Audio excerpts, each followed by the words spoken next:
Welcome, everybody.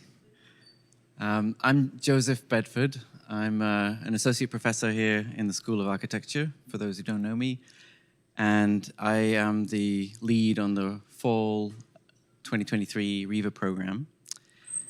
So I'm just here to introduce the speakers for today's lecture at Lily Church and Michael Caviccio, who are here to as representatives of the Riva class fall 2023 to present the work of the class to the school. So there were 15 students in the group, 10 fourth-year undergrads and 5 graduates. And they've worked on the exhibition that you see in the lobby and this presentation. Not all of them could be here in person. Some are in Chicago right now, some are at the WAC, some are dealing with oral surgery at this moment. So Lily and Michael kindly volunteered to deliver this lecture on their behalf. So I'll just say a quick word about the curriculum of the program and then hand it over to them to tell you about the work. So Riva is a combination of travel and studio, as you know. And the way that I set up the program was to have 2 seminars for each of these 2 components. In the first seminar, related to the travel, I assigned the group 15 architects who I claimed each have a unique and contemporary disciplinary position in architecture. And each student presented on one of the 15 and discussed what makes their body of work contemporary and disciplinary. And I assigned one small book for each of the architects as a way to place their projects into a dialogue with ideas and thoughts about architecture. This also gave us then a collection of 15 small books, which was a kind of traveling architecture library, and I stole the idea from Heine, so thank you for this, Heine. The students had this 15 books that they took around with them on the bus during our travel.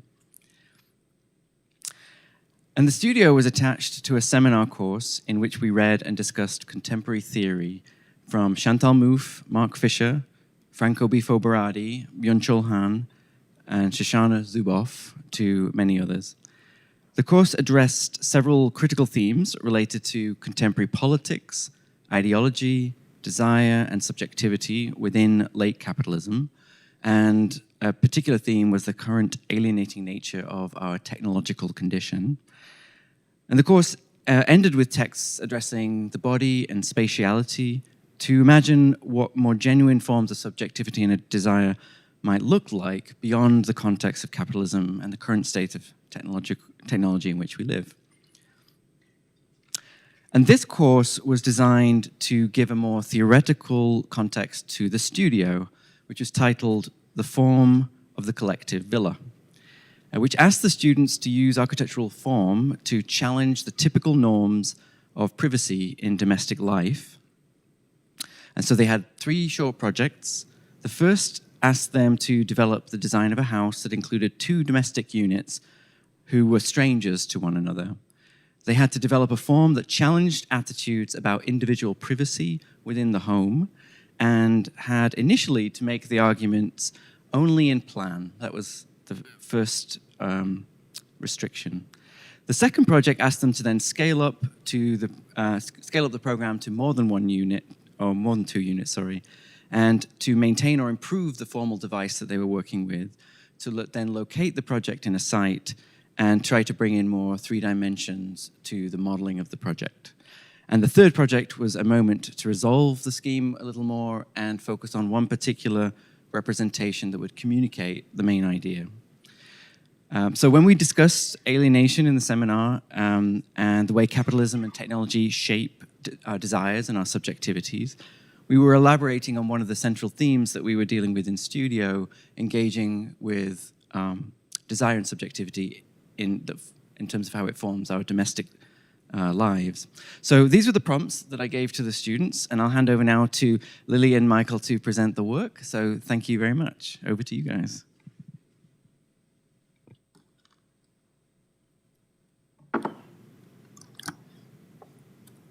Thank you, Joseph.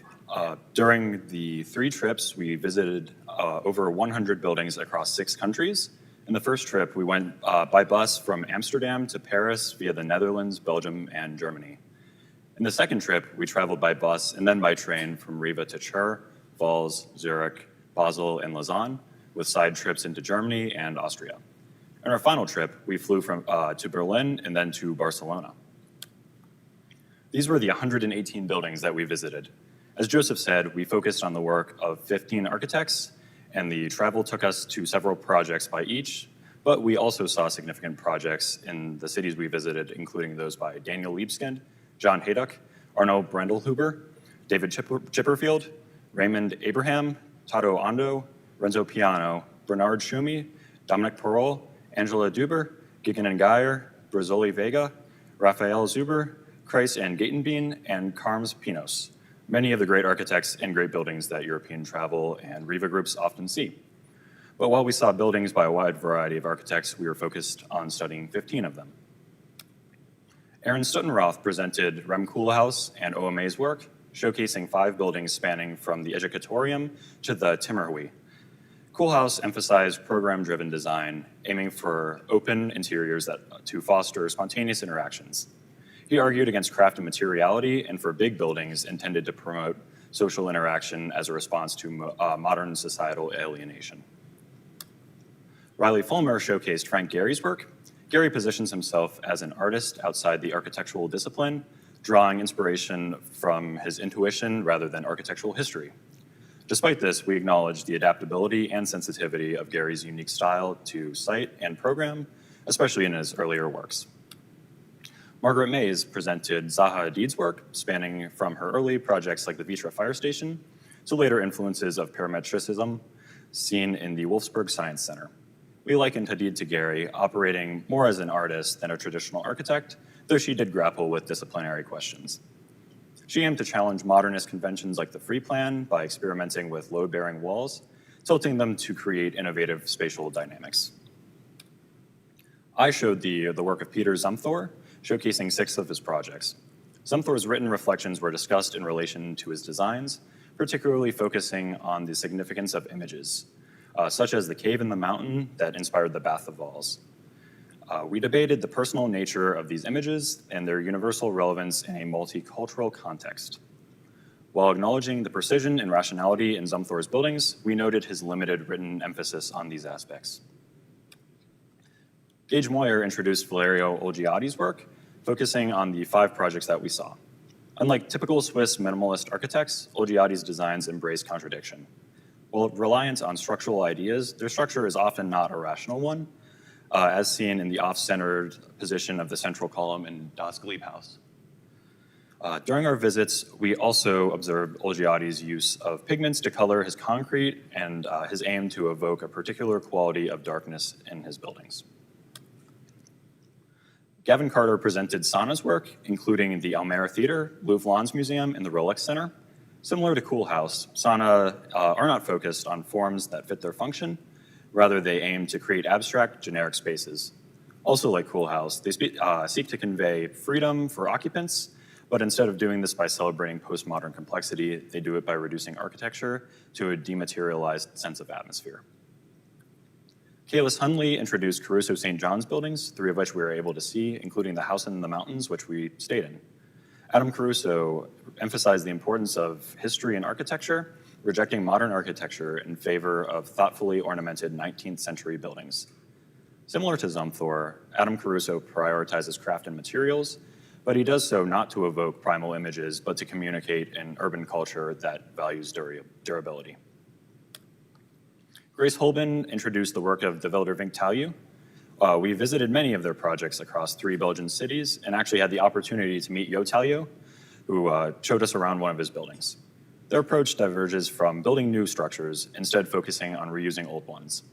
Rather than nostalgically preserving them, they creatively collage and modify them to evoke a sense of the unfinished and of openness.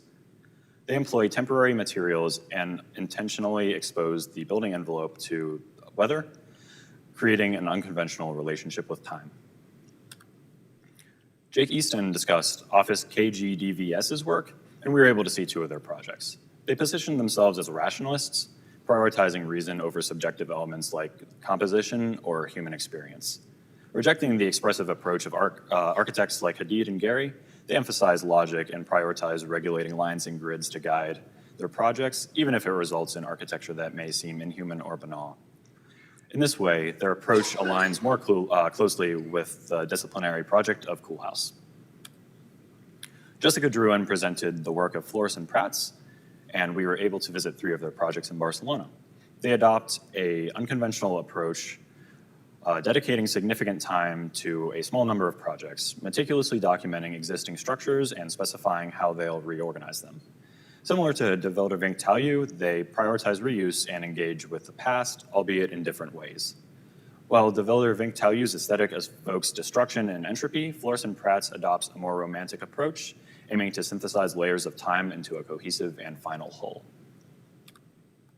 Macy Engelbrecht presented Enrique Morales' work, and during our visit to Barcelona, we went out by bus to explore buildings on the city's outskirts, including at least 5 projects by Morales, as well as some by his design partners, Carme Pinos and Bendetta Talibio. Morales, akin to Hadid and Gehry, was viewed as a singular artist with fragmentary architectural forms, yet possessing a holistic, synthetic, and romantic attitude akin to Flores and Prats.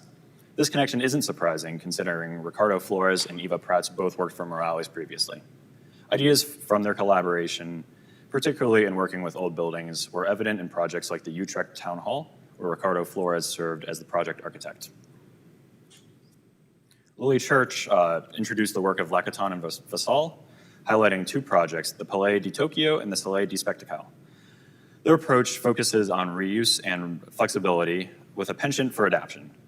For instance, in one park project, their controversial proposal was to allocate funds towards maintenance rather than any intervention. Similarly, the renovation of the Palais de Tokyo in Paris involved leaving much of the building in a state of ruin. We pondered the sustainability and the longevity of such ruin, both in their works and that of De Wildervinck Tailloux, questioning its popularity and ecological implications in the long run.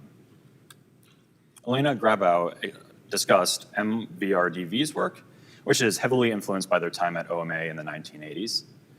Like OMA, they prioritize designing large-scale projects without fussing over craftsmanship or materiality, resulting in energetic yet crude and clunky designs. Their recent focus is on fostering playfulness, even if it means their buildings appear kitschy or ugly, as long as they evoke a sense of fun and play for the users. Bryn McClatchy presented Herzog and de Meuron's work. We discussed how, as they expanded internationally, they incorporated ideas from OMA and MVRDV. For example, the Vitra House exhibits a playful, complex design reminiscent of these Dutch practices. Their unique project, however, lies in their approach to materials, challenging the conventional solidity and authenticity of materials by making them appear thin or virtual. Recently, their experimentation with new materials has led to creations evoking natural aesthetics, such as rocks, mountains, or plants. Finally, Celeste Constantine discussed Jean Nouvel's work. Like Herzog and de Meuron, Nouvel's approach revolves around material effects and the potential for dematerialization in buildings. This is evident in his innovative use of glass and dynamic facade patterns. We questioned whether his later work maintained a consistency of this approach compared to his earlier projects. 5 of these practices in particular might be less well known to people here, so we wanted to show you our photographs of some of the buildings in a little more depth to introduce them to the school. Their work is less well known still, but their positions involve more contemporary issues, particularly in terms of working with existing buildings and trying to find ways not to build new, and in terms of trying to create an architecture that is more open to people or to time.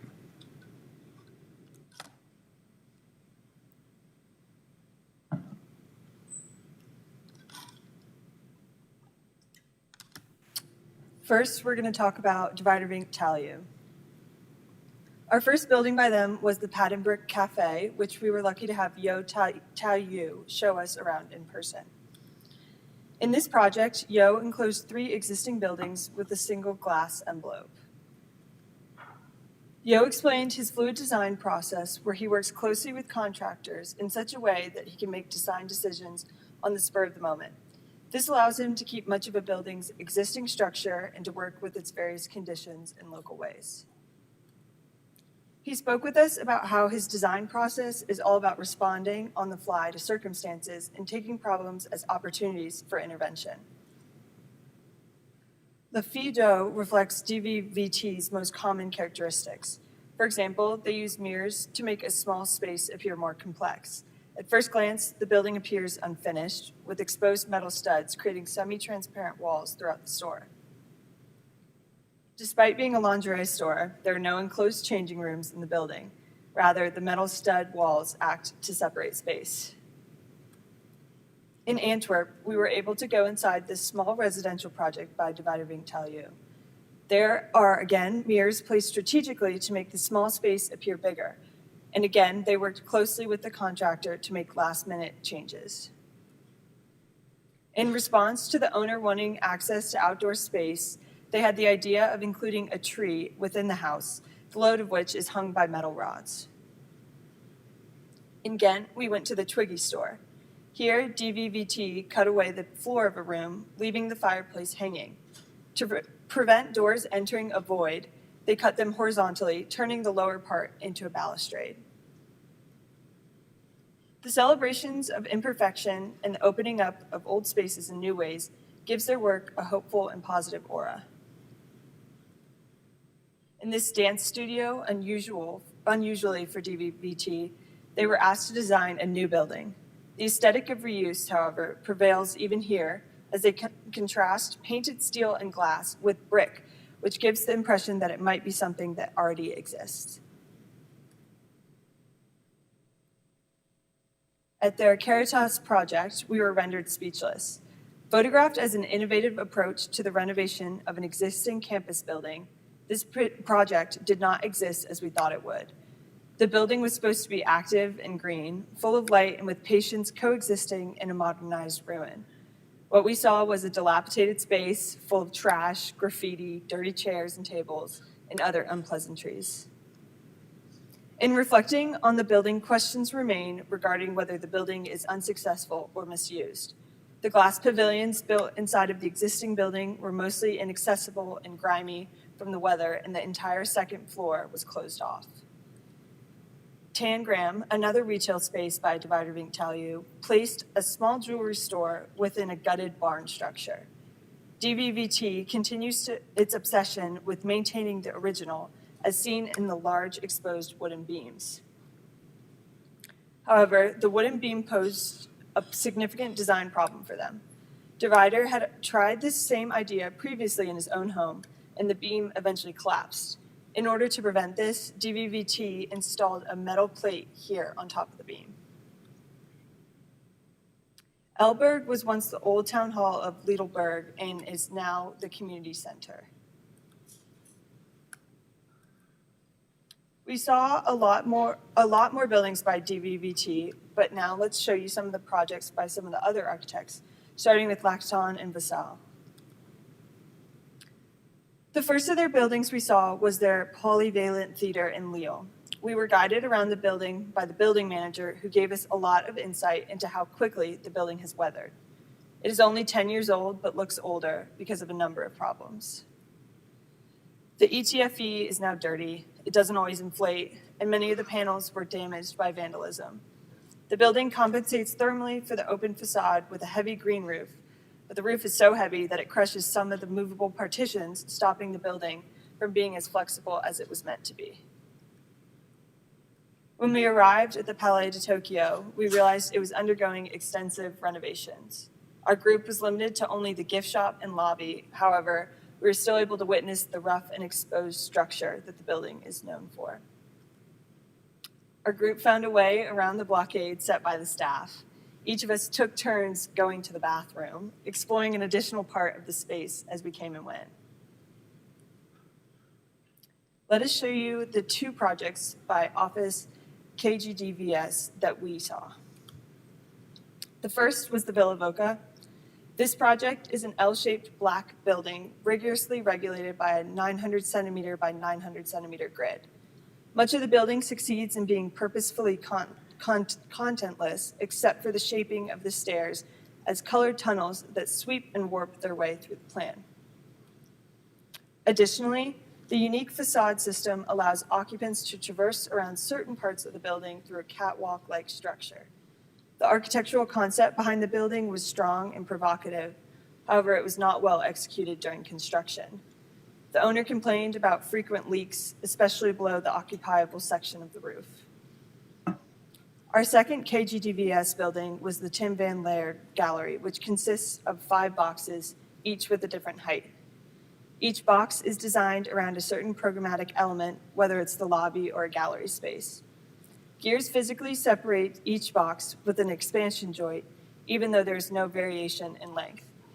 The main gallery space has a glass roof, and Gears uses fins to deflect incoming light in a hatch-like pattern. Even though this building had intriguing elements, the form and execution of the gallery were underwhelming. We'd also like to focus on the practice of Caruso St. John.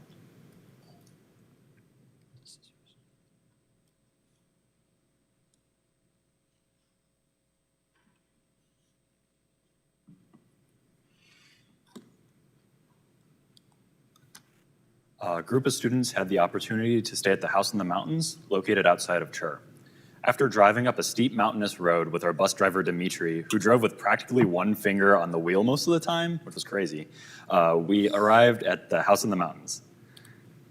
Decorated with an odd-colored patterns and rough wooden floors, the House in the Mountains was definitely weird. But this strangeness was charming, and we had a great time hanging out in the dining room, playing the piano, fidgeting with a broken record player, and cooking for ourselves for the first time in months. Caruso St. John clearly wanted to try to recreate clearly wanted to try to recreate a traditional atmosphere in the building, but as Bryn noticed, they didn't seem concerned with authenticity. In the photograph on the left, the wall in the back is real, but the wall on the left is wrapped with like a wallpaper. It's a picture of the wood behind. We also stopped by the renovation of the St. Gallen Chancellery on the way to Zurich, and were impressed by how seamlessly their project is within the context of the cathedral. They take pride in the idea that their projects don't stand out as being new. In Zurich, we were able to take a tour of the St. Jacob Foundation building. The person who showed us around was unhappy with many things about the building and told us about all of these problems. The intended communal use of the transition space had failed and was now filled with storage boxes. They complained that the special tall loading bay door was so unique that it was too expensive to fix. And on the exterior of the building, the facade had already begun to stain due to the placement of ornamental shells, and there's also excessive heat gain through a door that is large and inconvenient.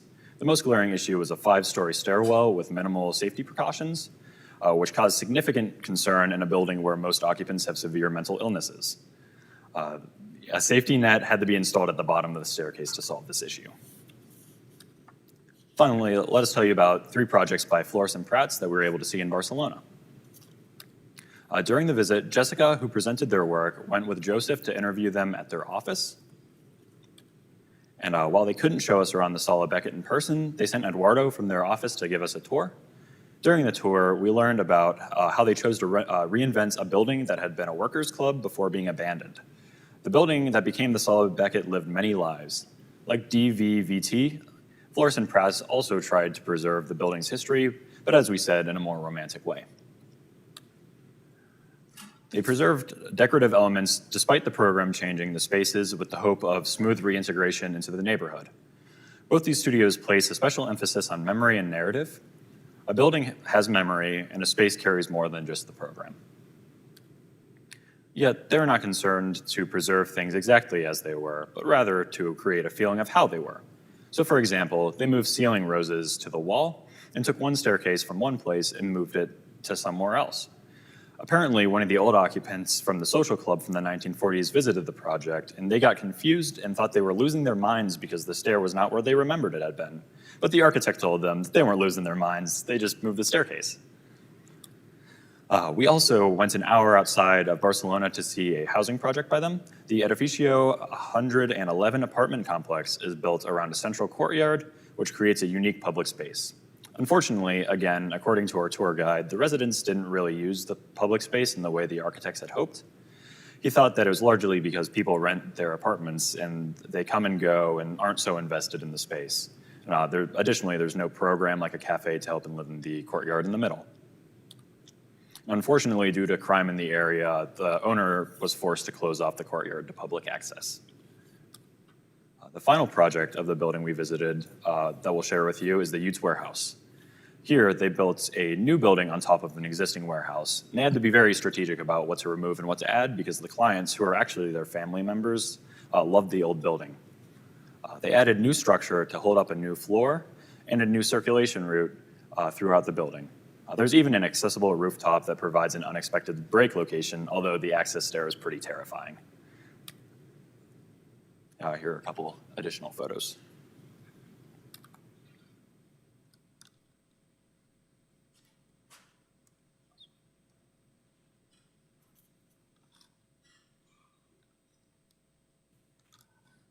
So now we're going to turn to the studio projects.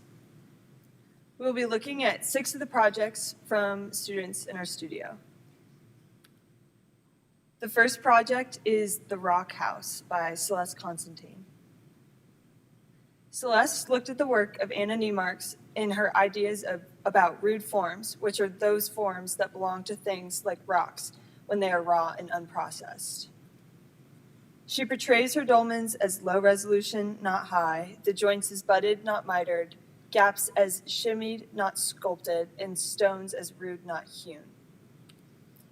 In addition to Niemark, current contemporary architectural discourse is exploring elemental forms like rocks, for example, in the work of Ensemble Studio or Anne Holtrop. Celeste wanted to advance these arguments about rude forms by combining them with their opposite, the refined and almost immaterial forms of glass as seen in the work of Sauna. She wanted to keep the diagrammatic approach of Sauna and the deep plan, but combine it with the new primitivism of rocks. The project is a field where scattered rocks are linked together on center-to-center lines by planes of glass. This produces an irregular grid, which she then interpreted to produce a series of spaces. But rather than the spaces being clustered as a private house, they're mixed with each other. This is, for example, one of the houses. Its bedroom and bathroom are at the top, its living room at the bottom, and the kitchen is to the right. This is house B, and this is house C. The experience of occupation might seem like one of extreme transparency, but transparency is mediated in several ways. Firstly, by the obstruction of the rocks, and secondly, by the treatment of the glass. The 3 line thicknesses also depict 3 treatments of glass: clear, semi-transparent, and frosted glass. Furthermore, reflection and refraction when viewing on an oblique angle also mediate the transparency. While there's no direct interaction on the upper level, people cross paths constantly on the lower level as they move between rooms. The project raised difficult but interesting construction questions about how the glass and the rock can be brought together. The next project is Villa of Hidden Rectangles by me, Lily Church. The formal device behind this collective villa is the scattering and overlapping of squares and rectangles. The overlaps that occur in plan formally become an opportunity to develop overlaps between different occupations in different rooms. There are 4 domestic units, and they share a communal space in the middle. The main entrances are on the far right and the far left of the plan. Here's one unit, here's another, and the last one. These conditions of overlapping space have been variously explored by artists such as Oscar Tuazon and Dan Graham. These artists have created spaces between rooms, which are simultaneously separate from the rooms but also a part of them. I've interpreted the geometry left by the scattered rectangles in different ways, sometimes as solid walls, sometimes as wood slat screens, and sometimes as glazing. And these different treatments modulate privacy locally within the villa. Where 2 rectangles overlap, the ground floor is raised a little bit. This makes the space into a kind of third space that is separate from and yet a part of the spaces adjacent to it. It is ambiguous. When 3 of the rectangles overlapped, I interpreted these moments as solid space filled with utility functions such as bathrooms, shower rooms, sinks, or bookcases. Like this bathroom and this bookcase. As an exception, there's a large shared dining space in the center, surrounded by 3 of the 4 garden courtyards. This configuration brings in light, and it helps provide a means of circulation through the plan where you don't necessarily have to walk through someone else's space. The next project is by Elena Grabau, and it's titled Courts. Elena's project is situated in the more urban of the 4 sites, close to the lakefront in an urban block and next to a public park and square. It is based upon an enclosed courtyard that creates a peaceful space that is open to anyone to enter. The courtyard is roughly elliptical in form and interpreted as a solid concrete wall, broken apart at one side. There are 3 units, 1 on each level, wrapped around this wall, occupying the space on the outside of it, facing outwards towards the city. Each unit, however, has 1 room, the most intimate room in the house, the bedroom, that is suspended in the inside of the wall such that it is placed in a new relationship both to the public that enters the courtyard and the other occupants who also have their bedrooms on the inside of the wall. Throughout history, the courtyard has played a major role in defining the life of a building. And many of the best examples of courtyards, even in domestic spaces, are of them being usable by others in the urban environment. Here's the unit on the first floor, also with its bedroom inside the wall. And here's the third of the 3 units on the upper floor. The bedrooms of all 3 units thus cut across the ellipse as a chord, and they do so in ways that prevent each of the units from looking into each other's bedroom at night. But during the day, anyone from the town can enter the serene courtyard and look up to see these picture windows suspended above, suggesting the idea of a radical connection between the most private of spaces and the most public. Sectionally, the thick wall diminishes in width as it goes up to allow in more light, and the 3 orbiting plans of the apartment cantilever out over each other at different floors. The next project by Macy Engelbrett is called The Transparent Collective. The form of Macy's project is an irregular, non-parallel grid. She created it through the chance alignments of several dropped sticks and then stuck with that form, interpreting the geometry as checkerboard pattern, which could be used to interlace the different programmatic functions of the 2 different domestic units in the villa. The project is located on the lakefront. The field could, in principle, go on infinitely, but it is cropped by the lake on one side and an irregular quadrilateral shape on other sides. The formal problem became how to move through a checkerboard plan that has no hierarchy and how to pass diagonally through the grid within a plan that has no clear front and back and no clear entry. The solution involves treating the field as something one must pass through to navigate the plan, even if this circulation is not rational. This is the space for cooking. This is the space for living. This is a study space. And these are the bedroom and bathroom spaces. To move between the spaces, the occupants pass in and out of the garden spaces in between.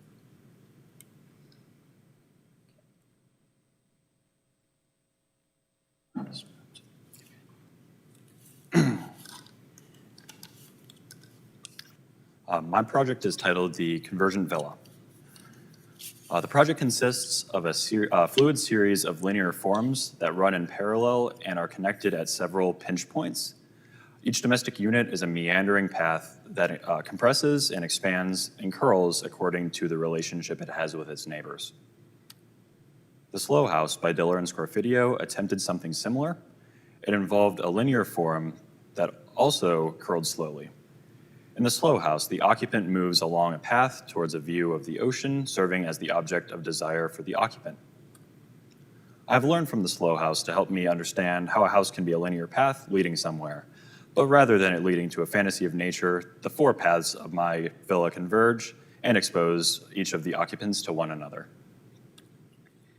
Along the way, there are a series of compression points that collide the occupants together in rare instances where they might brush momentarily alongside one another.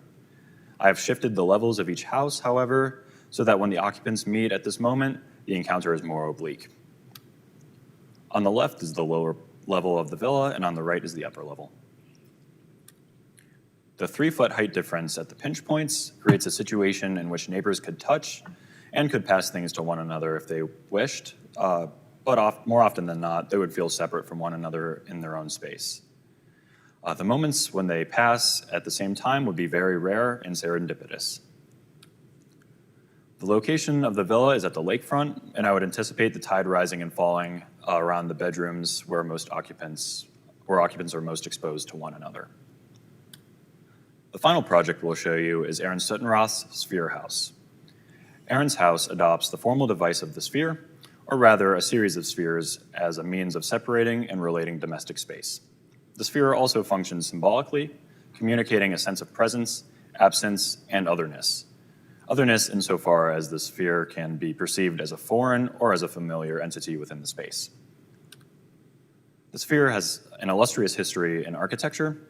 Speaking only about architectural history since the Enlightenment, it has been a symbol of knowledge, of perfection, and of the immeasurable. It has been linked to spiritual vision. It has been a symbol of world unity, progress, and the new. And it has been a symbol of autonomy and presence.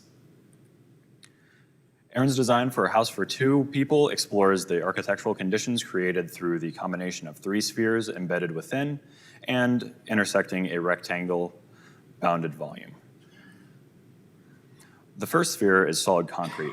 It exists solely for the building's structure and supports both the floor and the roof as they cantilever over the lake. In being non-occupiable, it symbolizes a sense of otherness that the occupants must learn to live with, just as they live with one another. The solid sphere organizes the plan, blocking crucial lines of sight without creating rooms. Where the first sphere is pure solid, the second sphere is imagined as a pure void. It is an orb of glass, a bubble which also is unoccupied and that also organizes the plan, but serves to bring in light as it creates a skylight that punctures the roof plane. The third sphere is the only inhabitable one of these 3 spheres. It houses the bathroom, creating the only true private space of the home. It is both subtracted from and added to the corner of the rectangular volume, and in navigating around it, one can both enter the bathroom and enter the house.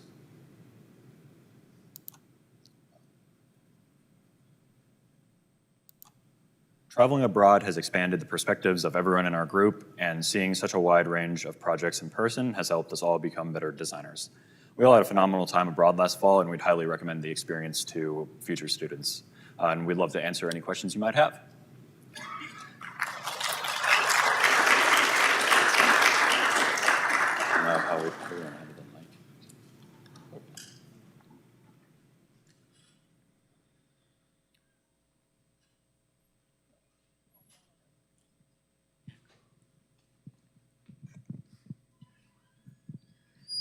What are different ways that students have documented their experiences abroad?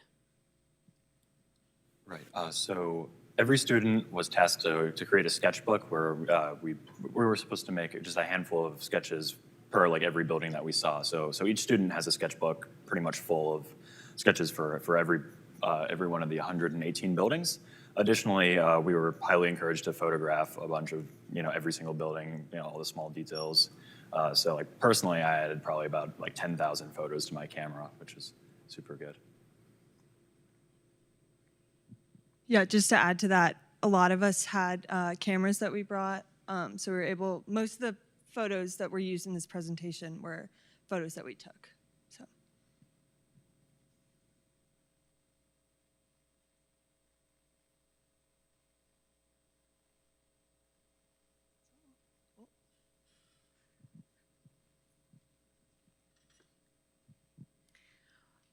This is for you, the students. What would you say is the difference between working on your studio projects in Riva as opposed to working in studio here on campus?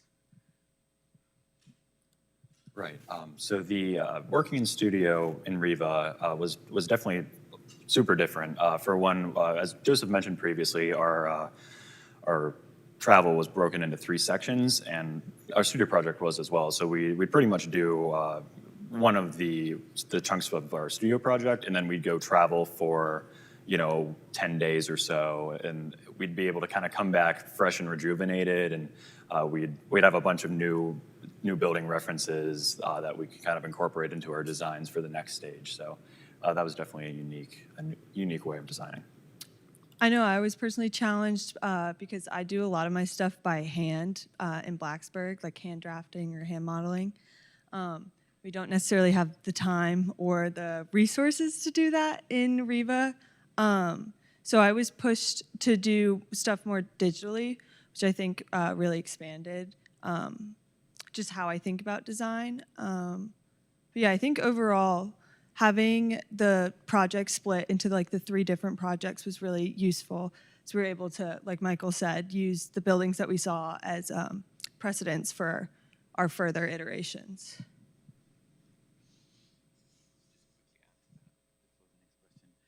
I also asked the students to push themselves to learn Rhino, partly because of the whole question of what do you do with a wonderful model? Do you bring it back? Will it get damaged? So it just seemed appropriate to force them to engage with kind of digital representation more. And in terms of what Michael said, it's like seeing the work and informing the projects. I think that's kind of clear in some of them, especially Macy's, right? Who, sorry, not Macy. Well, yeah, actually, no, Macy and Celeste both had a strong influence of the work of Sana that we saw, particularly the very first building, which kind of echoed in their projects.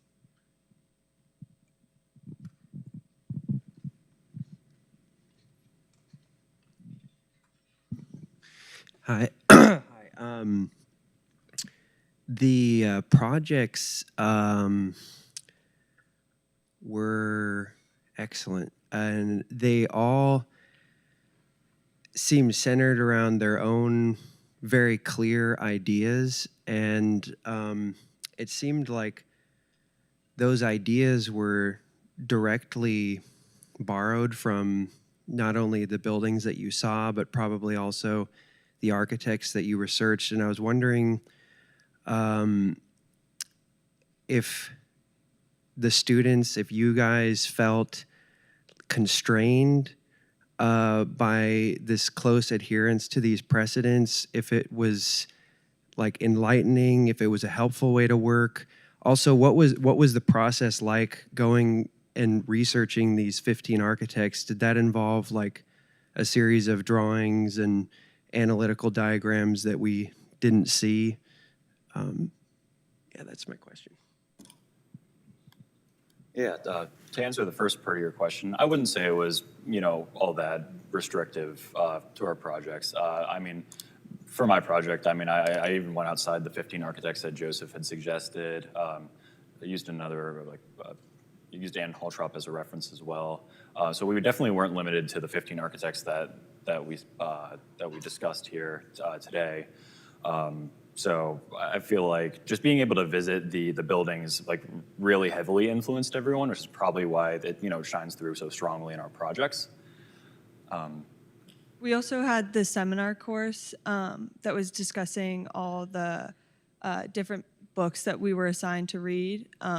So I think that was also a heavy influence because we did spend a lot of time discussing those topics pretty thoroughly. So a lot of us did kind of end up with same polemical ideas, but yeah, so there was a lot of discussion about those ideas that we couldn't put into images up here. As for the research for the architects, we were assigned to do a 30 to 45-minute presentation on the architects, and we did it before we visited the building. Each of us kind of approached it a little differently with what resources we used, but mostly went into looking at the buildings that we were going to see, as well as other influential works that we couldn't fit into our schedule. So I think, if I remember correctly, we only ended up seeing 2 of the buildings that were designed by the firm that I was assigned, which was Lacton and Vassal, but they have very popular public housing work that we weren't able to see, but has won a bunch of awards, so we discussed that a little bit too. But yeah, mostly people were just researching in their own ways, and also reading their texts was one of the main resources for researching the architects. I definitely agree. Me personally, I began by, well, I researched Peter Zumthor, so I began with his texts. I felt like it was pretty important to kind of get an understanding of the architect before I started studying his projects.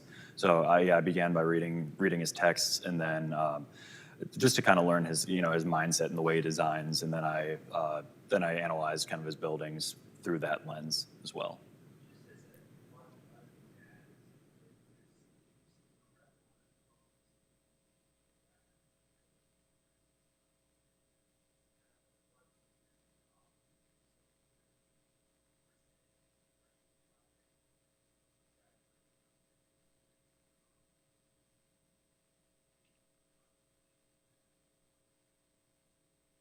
Thank you.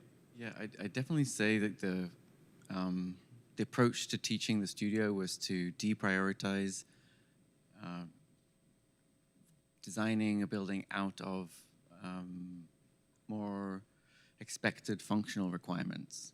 And that took a couple of directions. One was allowing kind of a formal idea to lead the way, and the other was allowing a disciplinary idea to lead the way, and they were kind of interconnected. I think a lot of students found it quite hard initially and said so to me.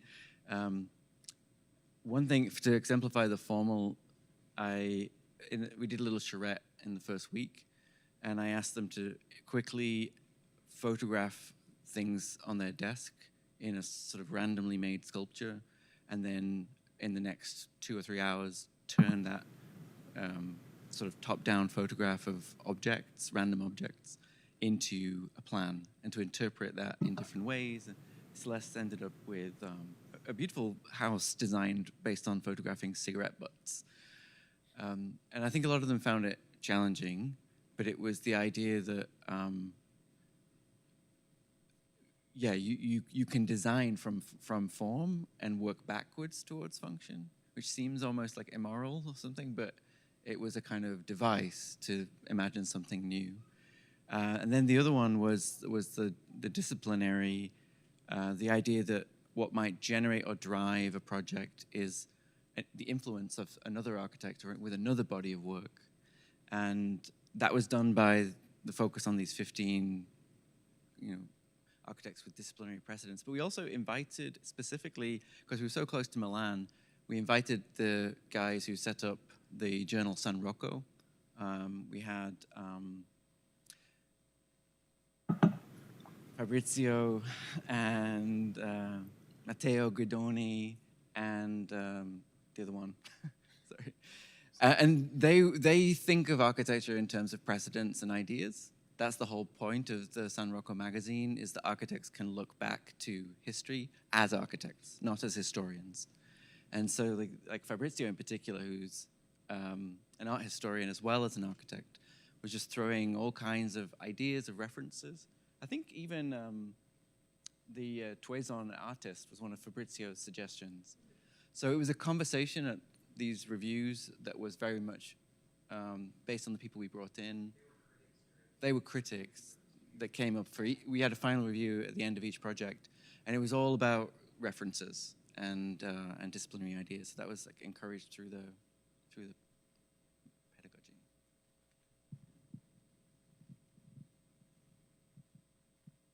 Of the buildings you saw, tell me one that stood out that resonated. You go first. Might need a second.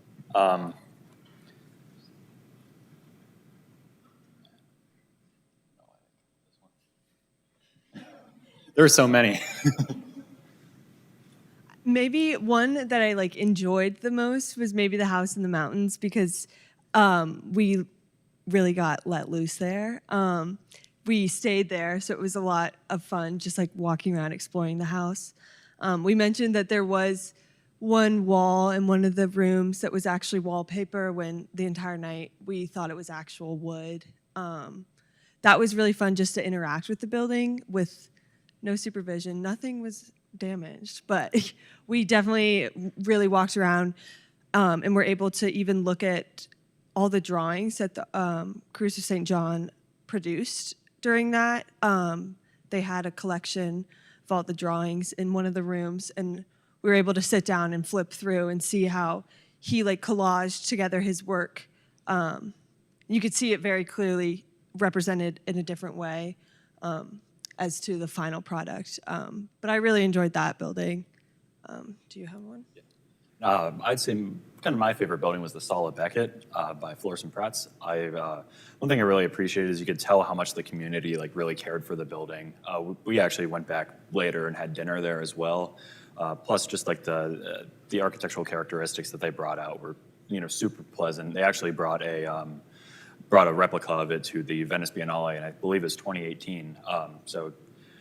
Yeah, it was a really nice building. It was really well done. There's this like really nice exterior kind of terrace space that I thought was really special.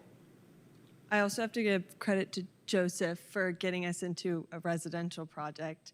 Booked an Airbnb, canceled it, emailed the people, and we were able to go and walk around in someone's apartment, which was super cool to see how they had actually used the building. And the woman was very, very nice and answered all of our questions. So that was really fun as well.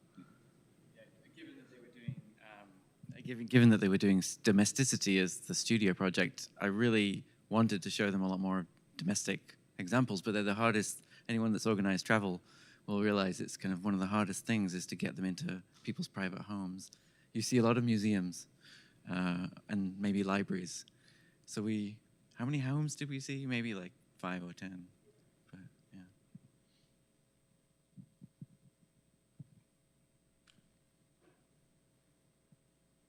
Any other questions?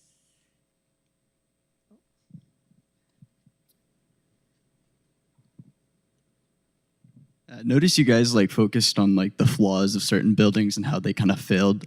And I was curious, like, since you guys are viewing these buildings while you are focusing on the project, how like focusing on sort of the flaws of buildings may have impacted how you guys designed? Yeah, definitely. Especially when visiting these projects like after the fact, when you see like the Arc Daily, online, just the pictures of the building, it's right before people move in. You can't see like what time does the building. So I think it really kind of helped me understand designing for time and how important maintenance is really, because some of the buildings we visited had great architecture, but they were just poorly maintained, so the building sort of fell apart. So I think just kind of considering how the building's going to age, I think that was really my biggest takeaway.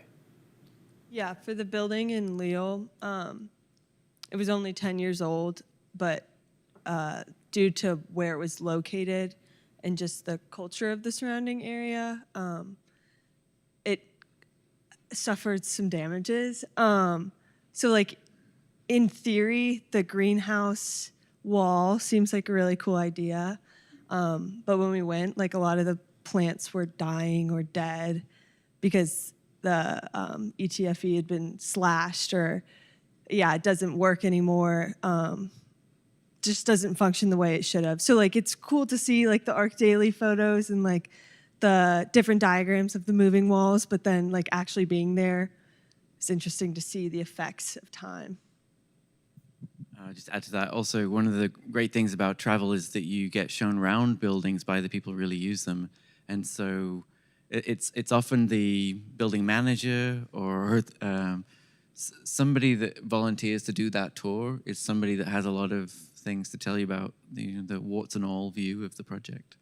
So I think it's actually one of the great things about travel is you get this kind of inside stories. Not only did the ETFE bubbles no longer inflate, but there was a garden inside where they grew tomatoes and all kinds of things, and the automatic watering system no longer works. So someone gets up on a ladder every day with a bucket to go inside that space. So you would only learn these things from Pierre, who showed us around. Any more questions or?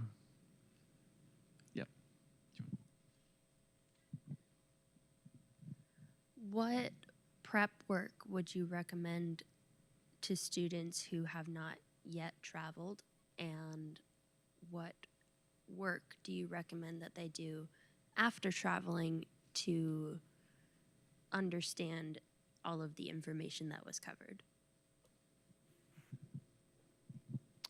I was one of the ones with a camera that I bought myself on Facebook Marketplace. I would really suggest having a good way to document all these buildings.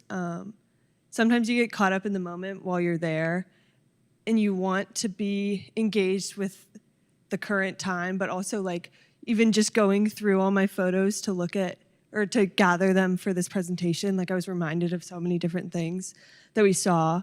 We were tasked with reading a book, just a brief architectural history theory book, and then also the book that we were assigned by our architect. And I really enjoyed the ability to discuss the work before going to see it, because then we were able to be more critical, as opposed to like if we just showed up and we were like, oh, what is this?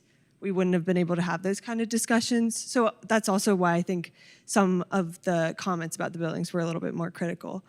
Now I'm still going through like my sketchbook myself, and just going back and looking at all the sketches that I did. That's something that I'll hold on to forever, because that's just so personal to each person. So having a sketchbook is also an amazing thing. Yeah, just documentation, and also just taking the time. We had our afternoons off pretty much, like our evenings off. Even just going off and like exploring the cities that we were in. Sometimes we do research before, sometimes we just walk down random alleys and just stumble upon really cool stuff. So just like kind of getting yourself familiar with the areas that you're planning on traveling to, but also letting the wind take you wherever. Yeah, I kind of second that. I feel like it does vary from professor to professor depending on who you're going with. Obviously, it's pretty important for us to have a background in architectural theory because of Joseph's background, so we can kind of all be on a level playing field. And I'd agree with pretty much everything Lily said. Another thing to probably keep in mind too is there's a significant opportunity for independent travel as well. So I mean, if you're going to fly all the way out to Europe, make a list of the places you want to go beforehand as well, because like people went as far as Finland, or so there's a great opportunity to travel and see things. It's not often that you'll have the chance to do that. So Just keep your passport close to you. yeah. Let me thank everybody. Let me also thank Grace, Macy, and Bryn over there who did the lobby exhibition. And please take the time to have a look at what they did. It's a wonderful job. And very much thank you to Lily and Michael for this great presentation. Thank you for coming.